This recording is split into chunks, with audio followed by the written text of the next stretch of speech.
पर लगातार इस महा कवरेज में आपका बहुत स्वागत है। मैं हूं आपके साथ विवेक पांडे।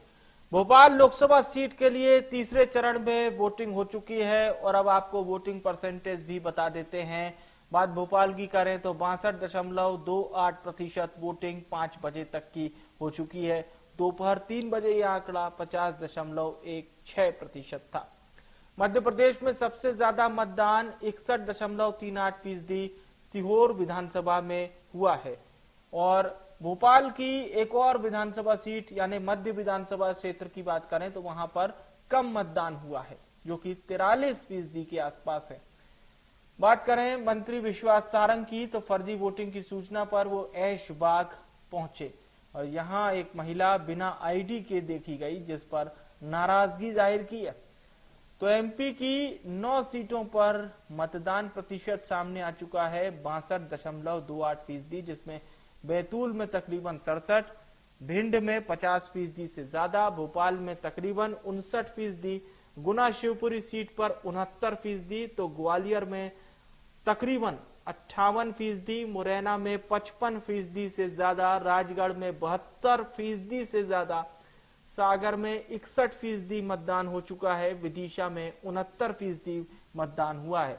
और ये जानकारी है शाम 5 बजे तक के मतदान प्रतिशत की। फिलहाल मतदान अब तय सीमा जो समय सीमा थी उसे पूरा कर चुका है, यानी कि अब समय सीमा हो चुकी है खत्म। एक बड़ी खबर का इसी बीच चलिए रुख करते हैं। स्क्रीन पर आपके ये है बड़ी खबर। तो तीसरे चरण का मतदान खत्म हो चुका है। 6 बजे तक की इसकी समय सीमा थी। मतदान खत्म हो गया है। एमपी की सभी 9 सीटों पर वोट डाले गए। छत्तीसगढ़ की 7 सीटों पर मतदान खत्म हो चुका है।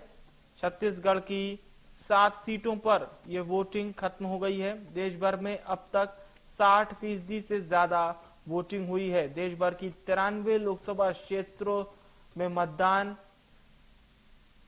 तकरीबन 60% से ज्यादा। और फिलहाल मध्य प्रदेश और छत्तीसगढ़ में मतदान खत्म हो चुका है। जो समय सीमा थी शाम 6 बजे की वो खत्म हो चुका है। भोपाल से वैभव हमारे साथ जुड़ चुके हैं। वैभव, समय सीमा तो खत्म हो चुकी है लेकिन अभी जो मतदान प्रांगण में होंगे यानी कि वो अभी वोट कर सकेंगे वहां पर। जी बिल्कुल विवेक, मैं भोपाल लोकसभा के अंतर्गत आने वाली मध्य विधानसभा में मौजूद हूं और मैं आपको दृश्य दिखाऊंगा कि आप देखिए कि 6 बजे तक परमिशन रहती है कि जो प्रांगण में मौजूद रहता है वो वोट डाल सकता है। लेकिन आप देखिए इस पूरे ही जो प्रांगण है अंकुर स्टेडियम के नजदीक पूरा ही बूथ बनाया गया है। 1500 से ज्यादा मतदाता है जिन्हें यहाँ पर वोट डालना है। तो जो बीएलओज हैं वो जाने की तैयारी कर रहे हैं। गेट लगा दिए जा चुके हैं और अंदर एक भी वोटर इस वक्त मौजूद नहीं है। पुलिसकर्मी जरूर यहाँ पर खड़े हुए हैं। अंदर मतदान कर्मी हैं जो कि मतदान की जो पूरी व्यवस्था है उसको संपन्न करके जल्द ही वो ईवीएम जमा कराने सौंपेंगे। तो आप देखिए मध्य प्रदेश की राजधानी भोपाल, जहाँ से कानून बनते हैं, जहां से सरकार चलती है, वहां पर वोटर कितना उदासीन नजर आया। हालांकि निर्वाचन आयोग के द्वारा गिफ्ट भी बांटे गए, सोने की अंगूठी बांटी गई, लेकिन उसके बाद भी मध्य प्रदेश की राजधानी भोपाल जिसके अंतर्गत 8 विधानसभाएं आती हैं वहां पर 58% ही 5 बजे तक मतदान होने की जानकारी निर्वाचन आयोग के द्वारा सौंपी गई है। मध्य प्रदेश की हम बात करें तो 62% मतदान होने की जानकारी 5 बजे तक की है। लेकिन ये एक बड़ी दिलचस्प बात है कि इतनी कोशिशें की गई, राजनीतिक दलों के द्वारा कोशिश की गई, निर्वाचन आयोग के द्वारा कोशिश की गई, लेकिन उसके बाद भी भोपाल के हालात है कि यहाँ पर 58% केवल मतदान हो रहा है। और इस जो 6 बजे का वक्त है और 6 बजे मैं भोपाल की पौष इलाके में मौजूद हूँ, एक अहम बूथ और यहाँ पर कोई वोटर नहीं है। तो अपने आप में बहुत कुछ संकेत दे रहा है ये सूनापन, ये खालीपन जिस तरीके का यहाँ पर है। क्योंकि जो तीसरा चरण था, तीसरे चरण में 2 मुख्यमंत्री चुनावी मैदान में थे, शिवराज सिंह चौहान और दिग्विजय सिंह। राजगढ़ में 72% वोटिंग हुई है, विदिशा में 69% वोटिंग हुई है। जो केंद्रीय मंत्री है ज्योतिरादित्य सिंधिया वो गुना से चुनाव लड़ रहे थे, वहां 68% वोटिंग हुई है। हालांकि मुरैना और जो भिंड है वहां पर पहले भी मतदान कम होता रहा है, इस बार भी वहां पर कम मतदान हुआ है। लेकिन राजधानी भोपाल जहाँ के टेम्परेचर या गर्मी थी, करीबन 41 से 42 डिग्री टेम्परेचर पहुंचा है, लेकिन लोगों को समझना चाहिए कि वोट डालना भी एक आपका अधिकार है।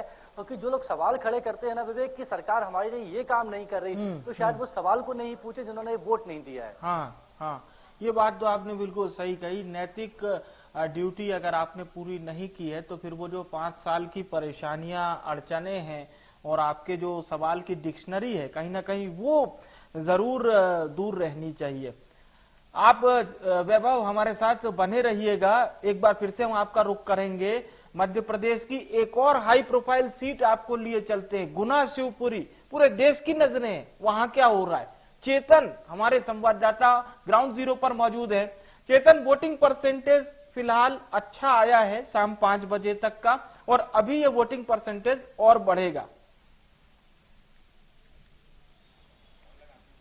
जी बिल्कुल अच्छा आया है और यही कारण है कि गुना लोकसभा सीट के जो मतदाता हैं वो खुश नजर आ रहे हैं, क्योंकि जिस तरीके से कैंपेन चलाए गए थे कि बूथ को मजबूत करना है, वोट परसेंटेज बढ़ाने हैं, राजनीतिक पार्टियों ने अपना अभियान चलाया था, निर्वाचन आयोग ने अपना अभियान चलाया था, और जिस तरीके से हमने देखा था कि पहले चरण और दूसरे चरण में वोट परसेंटेज कम हुआ था, मतदाता निराश दिख रहे थे, राजनीतिक पार्टियां निराश दिख रही थी, लेकिन जिस तरीके से अब आंकड़ा आया है कहीं ना कहीं बताता है कि 2019 में जिस तरीके से जो मतदान हुआ था उसी पैटर्न पे एक बार फिर हुआ है। 5 बजे के आंकड़े की हम बात करें तो 68.93% मतदान जो है गुना लोकसभा सीट पर हुआ है, यानी कि 6 बजे 1 घंटे में बढ़ने की संभावना है। और 2019 में यहाँ पर 71% मतदान हुआ था, तो ऑन एवरेज मतदान प्लस में रहा है। मतदाताओं से बात कर लेते हैं। हालांकि पोलिंग बूथ शाम 6 बजे तक का वक्त था, यहाँ पर अब समय खत्म हो गया है, तो मतदान अब नहीं कर सकेंगे।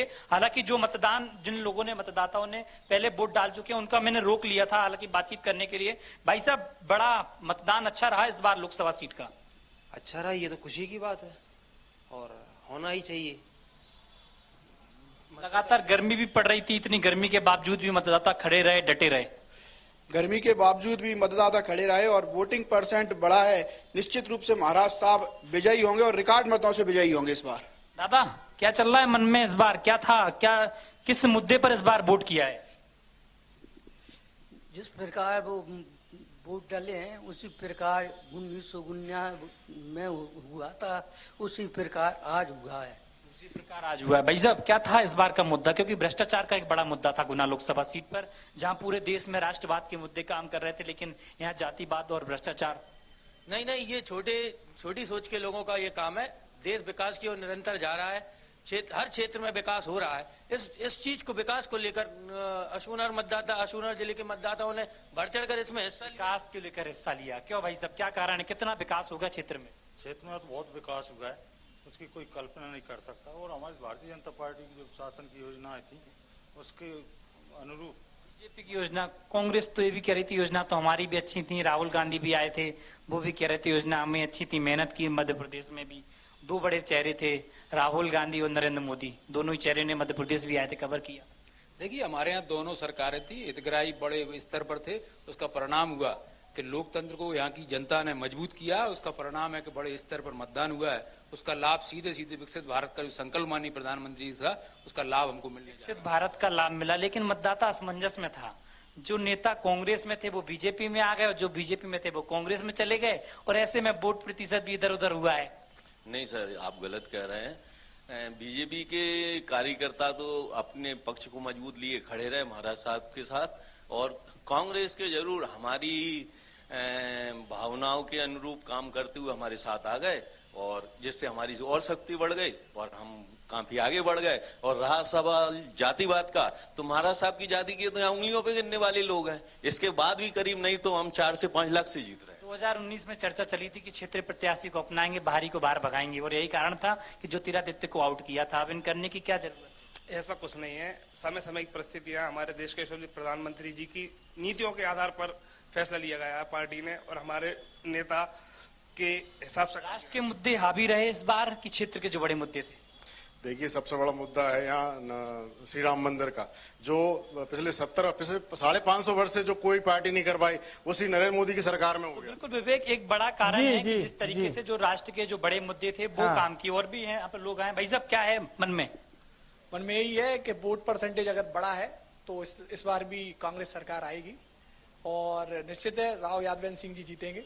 तो देखिए, कांग्रेस के नेताओं को उम्मीद अपनी है, बीजेपी के नेताओं को उम्मीद अपनी। हालांकि ये आम मतदाता हैं और यहाँ पर पहुंचे थे, लगभग अलग अलग चीजों की तारीफ करते हुए नजर आए। बिल्कुल। चेतन लौटूंगा आपके पास, बने रहिएगा हमारे पास।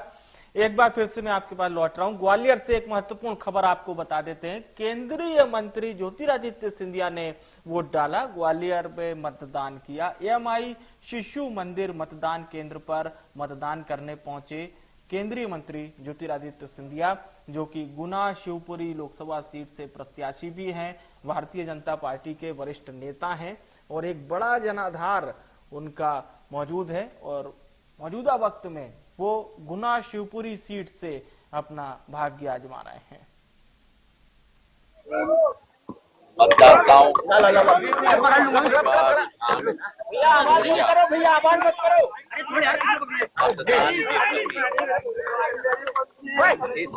तृतीय चरण काफी कुछ बड़ा है, जिससे खुशी और संतोष चुनाव आयोग को तो जरूर होगा ही, लेकिन मैं मानता हूं कि प्रजातंत्र में विश्वास रखने वाला हर व्यक्ति को जरूर खुशी और संतोष दोनों होंगे। प्रजातंत्र का ये पर्व है, 5 साल में एक बार आता है और हम सबको अपना मत दान करने का जो हक और अधिकार भी है, हक और अधिकार के साथ एक और शब्द मैं जोड़ना चाहता हूं कि हमारी जिम्मेदारी भी है, क्योंकि प्रजातंत्र में पूर्ण जिम्मेदारी के साथ अपना मत का उपयोग करना भी।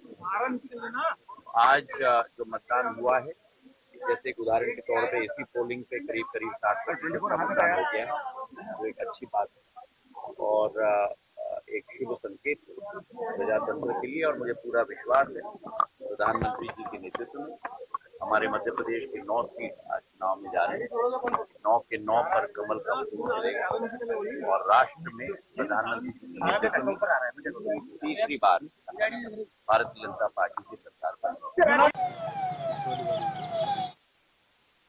ज्योतिरादित्य सिंधिया को आप सुन रहे थे, जो कि कह रहे थे कि एक बार फिर से हमारी सरकार बनेगी। ग्वालियर का रुख करते हैं, संतोष हमारे साथ जुड़ चुके हैं।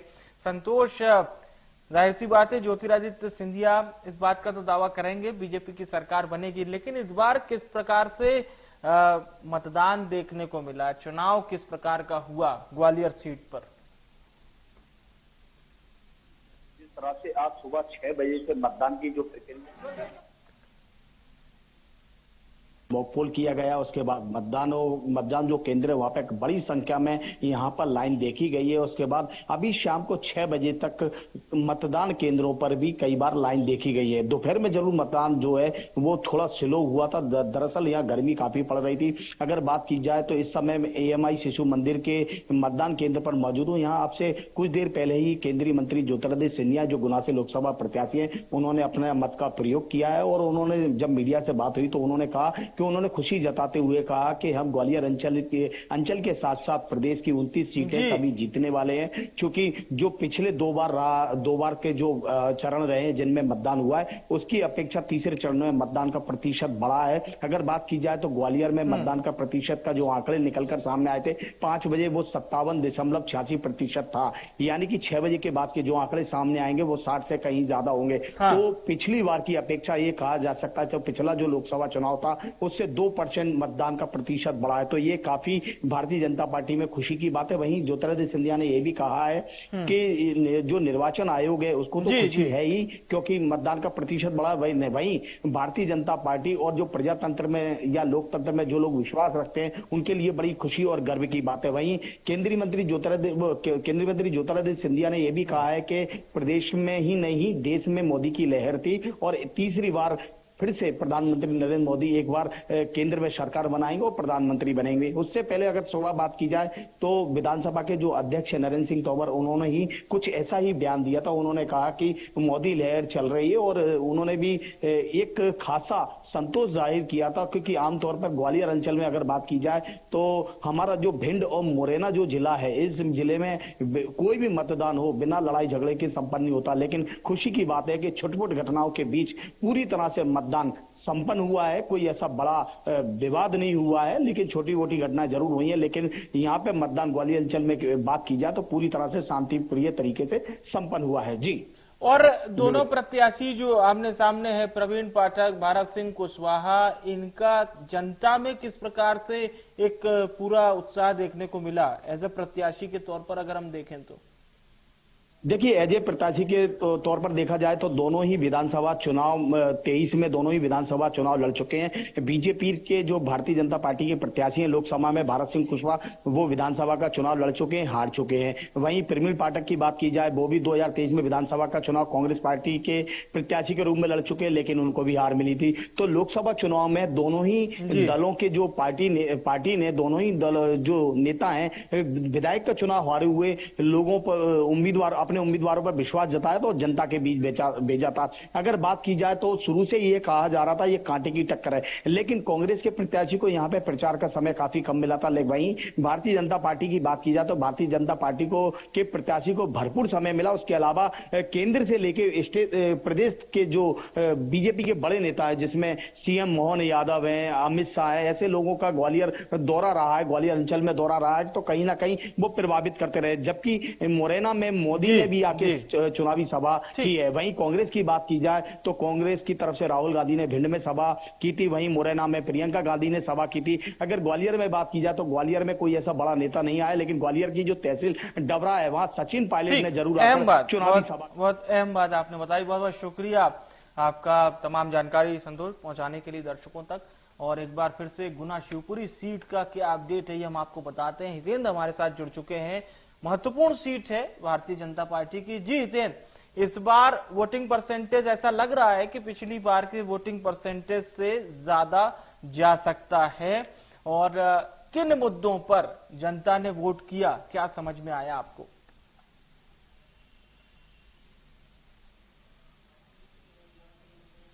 पहली अगर हम बात करें वोटिंग परसेंटेज को लेकर तो स्वाभाविक तौर पर यह बहुत बड़ा संकेत है, क्योंकि पहले और दूसरे राउंड में जिस तरह से कम वोटिंग हुए थे उससे राजनीतिक विश्लेषक हो, सेपोलॉजिस्ट हो या तमाम सारे दूसरे कार्यकर्ता हो, उनके लिए बड़ी दिक्कत ये हो रही थी कि लोग घर से नहीं निकल पा रहे थे। लोकतंत्र में लोगों की जो आस्थाएं कमजोर हो रही थी ये माना जा रहा था। तो जिस तरह से एक बड़ा पर्व के तौर पर इसको मनाने की सरकार, निर्वाचन आयोग और दूसरी संस्थाएं प्रयास कर रहे थे, उसको झटका लगा था पहले और दूसरे दौर में। मगर 5 बजे तक जो गुना लोकसभा के लिए परिणाम आए हैं रिजल्ट के तौर पर, वो दिखते हैं कि जो वोटिंग हुई है वो ठीक ठाक स्थिति में हो गई, 70+ है 5 बजे की स्थिति में। तो अगर ये 75 या उसके आसपास पहुंचता है तो ये बहुत सुखद संकेत है उस लिए कि जब हम वोट परसेंटेज नीचे कर रहे थे उस दौर में कुछ ऐसे प्रयास किए गए जिसके कारण लोगों ने वोट करने के लिए मन बनाया, घर से निकले ना चाहते हुए, जो पहले और दूसरे दौर में हो रहे थे। अब मुद्दे की बात आती है, गुना और अशोकनगर से पूरी तीनों को मिलाकर जो गुना संसदीय क्षेत्र बनता है, इसका बड़ा दिलचस्प जो है इतिहास पहले से इस वजह से रहा है कि सिंधिया राज परिवार यहां से जो है लगातार चुनाव जीतता रहा है, और गाँव अलग अलग तरीके से लोग उन्हें चुनौती देने का प्रयास करते रहे थे। मगर 2019 के अलावा संभवतः कभी ये सफल नहीं हुआ था। 2019 में जिस तरह से सिंधिया को यहां से शिकस्त मिली थी, उसके बाद दोबारा जब वो इस बार चुनाव लड़े 2024 में, तो दूध भी, जो दूध का जला होता है वो छाछ भी फूक फूक के पी रहे थे। तो सिंधिया कोई कसर नहीं छोड़ रहे थे। उनकी माताजी लगातार वेंटिलेटर पर थी, बीमार थी, इसके बाद भी पूरा परिवार लगभग 1-1.5 महीने इस इलाके में रहा, और उसमें भी इस पूरे इलाके को जहां हम खड़े हैं अशोकनगर के आसपास, उसको सेंटर बनाया क्योंकि यहां से उनकी चीजें खराब हो रही थी। दूसरा कारण ये भी था कि राव यादवेंद्र सिंह जो कांग्रेस से उम्मीदवार हैं वो इसी इलाके से आते हैं, अशोकनगर जिले के रहने वाले हैं, मुंगावली से पहले चुनाव लड़ चुके हैं। तो बहुत बड़ी तादाद में उनके पास एक समर्थकों का झुंड है, एक समाज का उनके पास जो है पूरा साथ है, क्योंकि जातिवाद को उन्होंने हवा जो मिली उसका फायदा उनको मिला। यादव वोट बैंक बहुत उनके साथ चले गए। ऐसे में चूंकि सिंधिया के पास अपनी जाति का कोई बहुत बड़ा वोट बैंक नहीं था, तो बहुत दिलचस्प ये पूरा चुनाव कैंपेन रहा इस दौर में, और उसमें अगर वोट बढ़े हैं तो वो बहुत सुखद है। बहुत बहुत सही बात आपने कही। बहुत बहुत शुक्रिया आपका तमाम जानकारी दर्शकों तक पहुंचाने के लिए। और अब भिंड से खबर आपको बताते हैं, मतदान के दौरान हुआ है विवाद। अटेर क्षेत्र के भदौरियन का पूरा मतदान केंद्र पर विवाद देखने को मिला। बीजेपी समर्थक यहां पर बिना पहचान पत्र के मतदान कराना चाहते थे। कांग्रेस पार्टी के एजेंट ने आपत्ति जताई और उसके बाद कांग्रेस बीजेपी समर्थकों के बीच तीखी नोकझोंक हो गई। बीजेपी समर्थकों ने कांग्रेस एजेंट के घर पर हमला बोल दिया। लाठी, डंडों, सरियों से उसके परिवारजन पर हमला कर दिया। इसमें लगभग आधा दर्जन से अधिक लोग घायल हो गए। 2 लोगों की हालत गंभीर बताई जा रही है, जिनका इलाज जारी है। और घटना की सूचना मिलते ही पुलिस मौके पर पहुंची और घायलों को इलाज के लिए जिला अस्पताल भिजवाया है। राहुल हमारे साथ जुड़ चुके हैं। राहुल, ये तस्वीरें जरूर बता रही हैं कि अच्छी तस्वीरें तो नहीं है, लेकिन एक मैं चाहूंगा अभी क्या ज्यादा जानकारी मिल पा रही है, घायलों की हालत अभी कैसे है?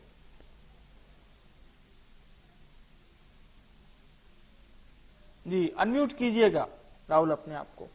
हाँ, ऑडियो अनम्यूट कीजिए। जी जी नहीं, आवाज राहुल अभी आपकी आ नहीं रही है। चलिए उसको ठीक करवाते हैं। बहरहाल ये जानकारी हम आपको बता रहे हैं, जहां पर पोलिंग सेंटर में इस प्रकार की तस्वीरें सामने आई है।